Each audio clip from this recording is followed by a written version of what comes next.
به نام خداوند بخشنده و مهربان. سلام، وقت همه شما بخیر. اما سالک کشور دوست ترکیه به تعداد 5 درصد بورسه های دولتی خویش را برای ثبت نام می‌گذارد.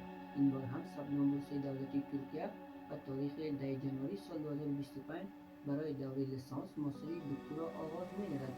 آن فارغین که می‌خواهند در این بخش ثبت نام نمایند، قبل از آغاز ثبت نام تمام اسناد خویش را آماده داشته باشند. بورسیه دولتی ترکیه نظر به شرایط رشته‌های تحصیلی امتیازات بهترین بورسیه‌های تحصیلی است نسبت به بورسیه‌های تمام کشور.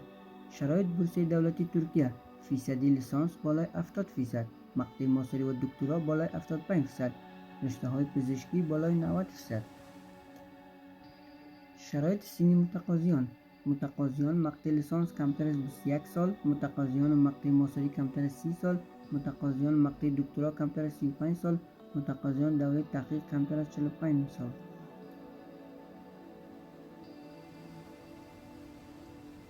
اسناد مورد نیاز: شهادتنامه یا نمره 3 ساله، پاسپورت یا تذکره، عکس، CV در صورت موجودیت، دیپلم یا تصدیق پانتون برای دوره ماستری، ترانسکریپت برای دوره ماستری، ریکامندیشن لیتر 1 الی 2 دانه.